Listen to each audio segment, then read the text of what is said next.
Previously. I think my drone just crashed. What happened? I guess that concludes the drone tour. Until next time, amici. Ciao. What is this? What happened? Well, while I was studying the Stargate in the Slum Temple, something happened. It just went haywire, and it sent us all here. So, where are we? When are we? What? Turns out the Stargate was a time machine. So we could be 100 years in the future, we could be 100 years in the past. But we have a way to go back, right? Oh my goodness. We're screwed.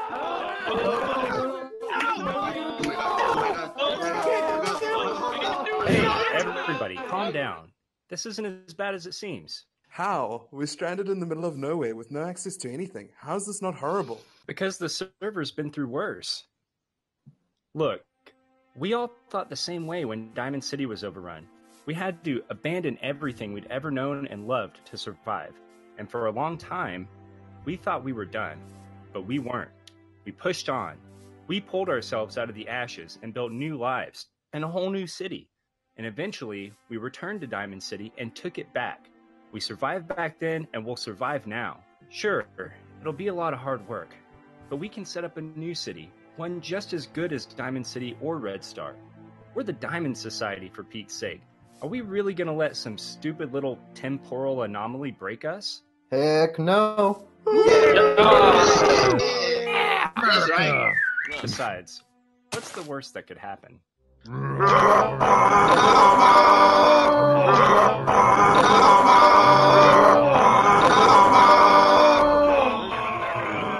You just had to jinx it, didn't you? Who are you? Look, we don't want any trouble, alright? We're the Diamond Society, and we got, well, teleported away from our home. We're just lost. A likely story. I bet you all just more of them Skylords come back to destroy the land again. Let's deal with them now before they pull anything. No, it's true. Look, aha! What is that? A diamond cane. Where did you find it? I made it. You made it? Yeah. Do you guys not make things? Well, no. We're wanderers. We use whatever we can find. We could show you how to make one if you want. Really? Sure, we could show you how to make all sorts of things, like picks and swords. Could even show you how to enchant and use redstone. All we'd ask for in return is your help.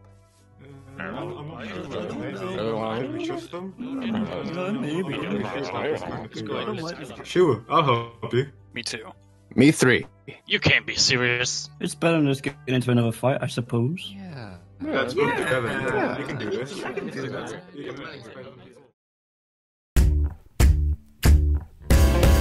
you're blue, you don't know where to go to. Why don't you go where fashion sits? Putting on the Ritz.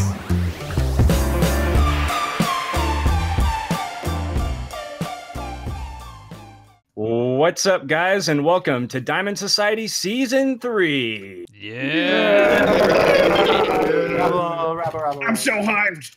Yeah! The hype is real, my friends. We have a whole army of amazing new players. Almost everyone from last season is back. I couldn't be more excited about the season, and the theme for the season is ancient civilizations. We're building an entire world. It's going to be incredible. Thank you guys are making it for the official launch.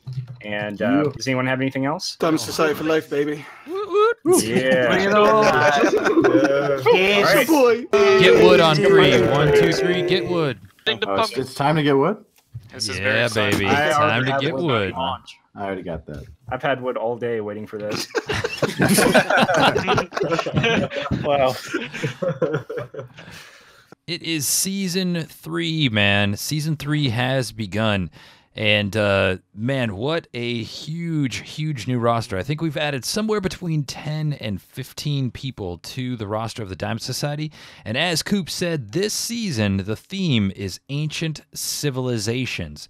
So you're going to see multiple cities spring up, all within all within eyesight of each other. There'll be like ancient Mayan, there'll be Egyptian, there'll be medieval, there'll be Greco-Roman. There's going to be all kinds of stuff.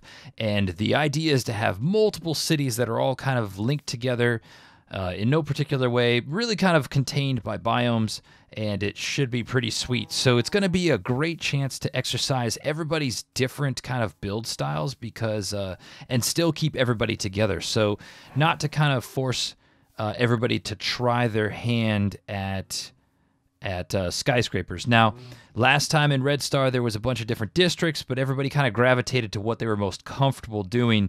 This time, we're basically having one mega city that's going to be made up of different time period type stuff. So it should be awesome and give an opportunity for everybody to kind of explore what they know, what they don't know, and what they want to try out. Day one, man, it's pretty cool. It's pretty exciting, and of course, you could see everybody's like doing all the achievement things and getting out there and punching the wood and the cows and all that stuff, and we're going to get to that soon enough. Right now, there actually is a border up in the world. I think it's about 1,000 blocks away from this spawn area, and that border is going to keep us contained so that we don't start exploring oceans until the time that 1.13 comes out. And once that is launched, then we'll start to go out, and that way we get the coral reefs and all the other cool stuff. You know what? Let's go start punching some trees and kind of talk about our plans. We're going to head a little ways away from where everybody is right now here. And, the last few seasons on the Diamond Society, one of my big focuses has been to kind of stick with the group, really focus on nothing more than community building. I've really kind of stuck with the skyscrapers. It really was what kind of got me into wanting to be a part of the Diamond Society, was doing that modern building, that skyscraper building. And if you remember, the very first building that we ever did on the Diamond Society was the Seattle Space Needle. And I still kind of want to focus on that type of theme, but this is going to give us the opportunity to kind of test out in different areas. Now, the collaboration with discussion and everything else going on has been going on for quite some time on the server, so there's a lot of people that have kind of claimed land and ideas and thoughts and kind of decided who's going to be the lead on different civilizations and whatnot. And I'm very, very behind on all that because I've been really kind of focused on just getting my car running and working on the other cars that have been in the shop, people that have been hiring me to do jobs for them and whatnot. So I really kind of am behind on the conversation of what Season 3 is and what it isn't. Now, there was a lot of projects from Season 2 that I just didn't finish, and I'm not going to try and rebuild those projects here in this season. Somebody is exploding a lot. Strange. And also, one difference between Season 3 and Season 1 is that we are on a completely different server, a completely different host, a completely different map. So unlike Season 2, where we could eventually go back to Diamond City because it was all on the same map, this is not the case. We are indeed on a completely different map, a completely different server. And there's a couple good things about that. One, we should the world's a lot fresh, a lot smaller, a lot more fresh, and we're not going to have to go so far away to kind of explore things, so that'll be good. Two, because the map is a lot smaller, it should be a lot less resource intense, because for a while we were getting to a period where things were just getting a little difficult for folks to manage on the server. And three, I am no longer the server admin. I am just a player. In fact, I have stepped down and resigned my position from the committee altogether. I'm no longer the committee chair. Coop has stepped back up. Things have kind of smoothed out in his life in a very, very great way, to where he's kind of stepped back in and taken the role lead on the Diamond Society, and now I get to just be another guy that's out here building in the world. So I'm really, really excited about that. Not that I'm gonna miss, having a leading role, a management role in the server. And of course, I'm here to help out all the time in any way I can ever possibly help out. But it's going to be nice just to kind of, not have to necessarily be so plugged in all the time that I need to be aware of what's going on. I need to be, the one that's there to help with server problems and whatnot. So that's going to be really cool, really fine. We need to go ahead and make a bench, man. So let me go ahead and do that. All right, let's go ahead and make some first tools. We're going to make an axe, of course.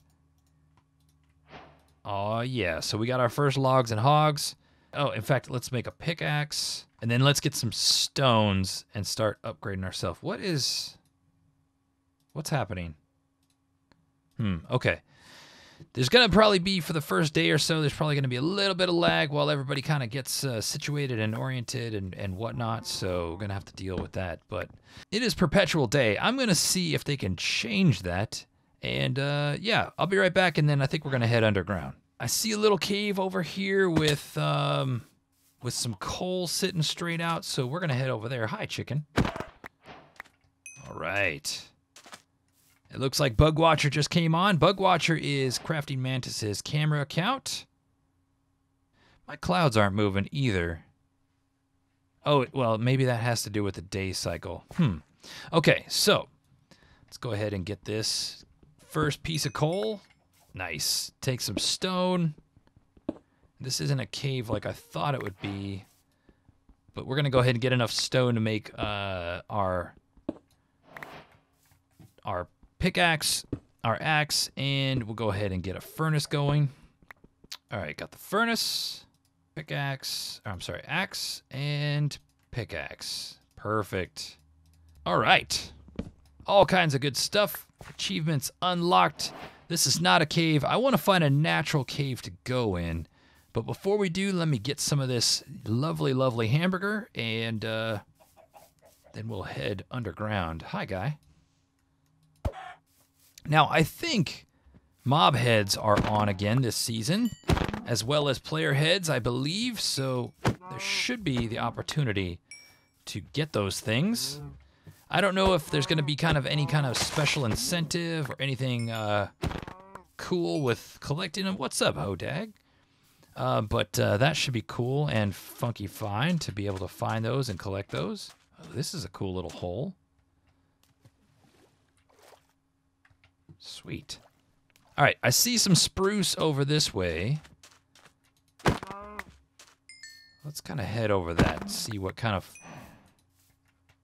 treasures untold. What I'd really like to do is go ahead and find a dungeon, man, because, in the beginning of the games, one of the things that's really kind of hard to get going is the XP factor. And so the sooner we can find a dungeon and start making a grinder out of it, not only is it going to be good for us, but it's going to be good for everybody. So we can just kind of set ourselves up and just XP grind and work that kind of magic. So, all right. Wow, diamonds. GG. I can't tell if the daylight cycle is working or not. It looks like it is, but we're going to head off to this jungle, though. I think that might be a good call. And we want to try and dig in before nighttime falls. If we cannot find a cave before night, I'm going to go ahead and just start grinding downwards through the ground. Oh gosh. As always, man, the only armor I ever plan on wearing is boots. So we definitely want to start gearing ourselves up. And man, I'm just really not seeing many caves. I think some of these guys had the seed number right offhand, and so they may have done a little bit of previous exploring. But look at this. We've got a ravine. Now, one thing about the last map that we had, ravines were removed from the world, so they did not generate whatsoever. Now those are back, which is really cool. And, oh, check this out. We've got some watermelon. That's really cool. So I'll tell you what, since ravines are something that never existed previously on the Diamond Society since its original inception, let's go ahead and do some exploring in this one. And I think, yeah, let's go ahead and let this water go through. That's going to be our way down.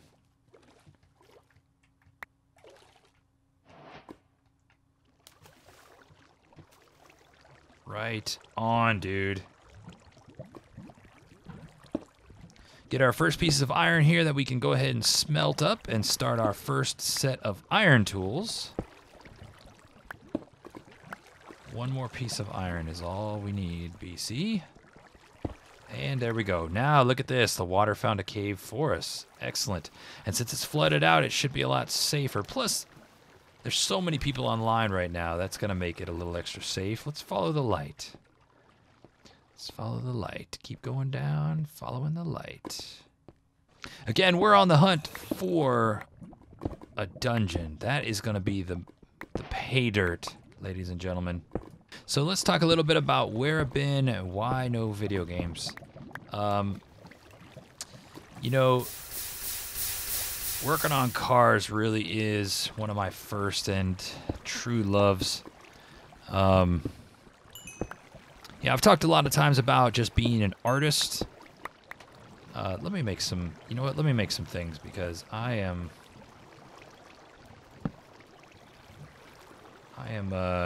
gonna get myself into a situation that I don't want to be in. So let's put some coal and let's start smelting this iron. So let's talk a little bit about where I've been, what I've been doing, man. And I think that's kind of important. I've been taking quite a hiatus away from video games in general, right? So I've been playing some Breath of the Wild. I've been playing some Mario Odyssey. Loving those games, man. Really, really, truly loving those. And I'll tell you what, as much as I would love to like consider making a Let's Play series or something of that about playing those types of games, I'm here to tell you that I am so much of a completionist that nobody in their right mind would ever want to watch me playing a game like that. And I'm just here to tell you, I mean, I recognize it, and I'm just being honest. So, unfortunately, you know, I haven't taken any kind of time to... Man, that is glitchy, whatever the heck that was.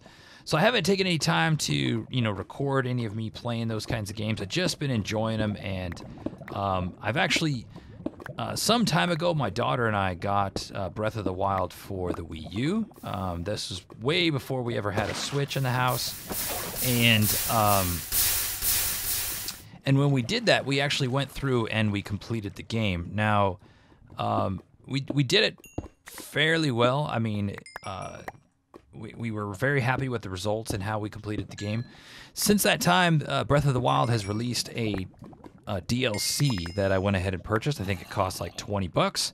And with that DLC, it unlocked Master Mode. And so I've been replaying that game in Master Mode. And I'll tell you what, if you have that game, give Master Mode a try. It is frustratingly hard, man. It is very, very difficult, very, very challenging.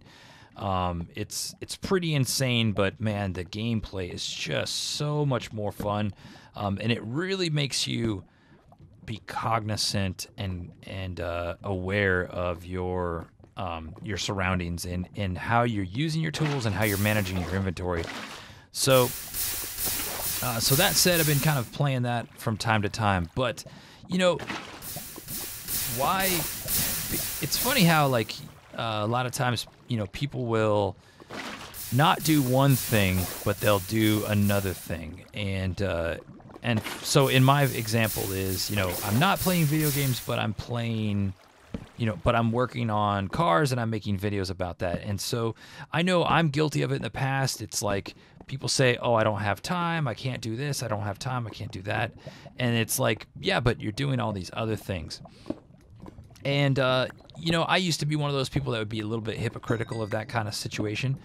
But I guess I've taken my own medicine. And I'll tell you what, and I know I've spoken on this many times. And if you haven't heard me say this before, like, I am an artist. Like, all as a child growing up, very much into art, very much into music.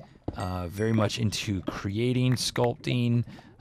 If it's any kind of art, I'm just into it. Like, and art with my hands, that's like my favorite.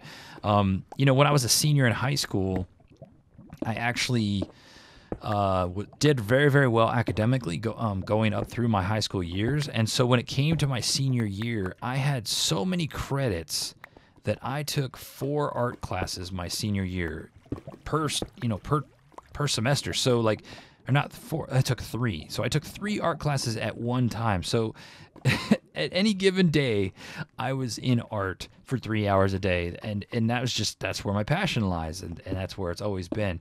For me, working on cars is truly, truly a form of art. It's, when I was a kid, back when I was a little boy, I loved to create models. I did a lot of modeling. Usually it was cars, not a lot of cars, but it was airplanes, space shuttles, stuff like that. There was just something about putting those things together.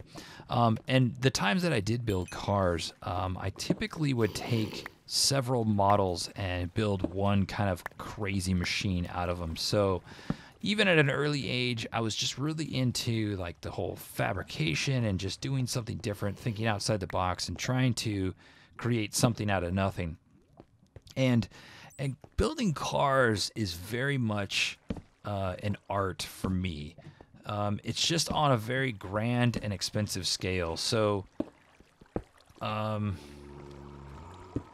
I'm hearing bad guys. Oh, there's a lot of bad guys right there. So building cars is very much an art form for me. I'm gonna get wrecked here in a second. Where's my food? Okay, we need to be smart. But building cars is very much an art form for me. Like it's something that I like to be very meticulous with, very detailed with, and I think, I know that that's always what's been my drive in Minecraft too, right? So like, if you know me, man, I am sometimes over the moon with details, and maybe ridiculously so at times, one might say. Oh, ouch. But the details are important to me, man. They're really, really important to me, and it's what sets you apart. Like, it's what sets your build apart. It's what sets you apart. It's kind of what helps create a name for you. So and I see that, and I say that because I travel a lot of places with my car. I go to different meets. I meet different people, and they all say the same thing. It's just like, this build is just something else, man. And I don't say that to toot my own horn. I'm just passing on the things that are told to me. And what sets it apart, what sets it apart is just how clean and detailed it is. And that's really, really what catches everybody's eye. They're just like, holy cow, it's just something they haven't seen before. People see skylines, like nowadays skylines are becoming more and more common. You see GTRs all the time. And it's really not a big deal for someone to, I mean, it still is, but it's less of a big deal for someone to roll up in a GTR and be like, yep, this is my GTR, da-da-da-da. But it's those moments when, oh, ouch. It's those moments when even a GTR owner comes up and says, holy crap, dude, this is really incredible. It's, oh man, I'm gonna die.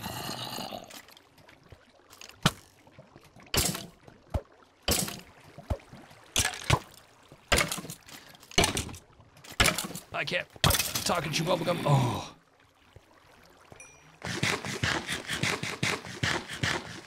But, those moments when, like, even someone who, there's a big difference. There's just a really big difference in, like, the attention to detail and, the level of the build, right? And that's just what's important to me. Like, I've said it before. Like, I want my car to go fast. I want it to be enjoyable. I want it to be a well-functioning machine. But man, just looking good in the process. There's just something to be said about not only being functional, but just being super detailed and immaculate at the same time. There's just something to be said about it. Now, oh my gosh, I'm hearing dudes all around, and it's probably because I'm in a lot of dark, cavey areas, but yeah, I don't think we've come across a dungeon yet. So, anyway, that's where I've been, that's what I've been doing, and of course, you know, I love this game, I love playing this game. It really does take a lot of time, but it's all good, it's all relative. Anyway, I'll tell you what, amici, I've been rambling on for quite some time right now, so we're going to wrap it up here. To be continued. When we come back, the hunt for the spawner continues. I'll talk to you later. Ciao a tutti, and aloha. Bye-bye.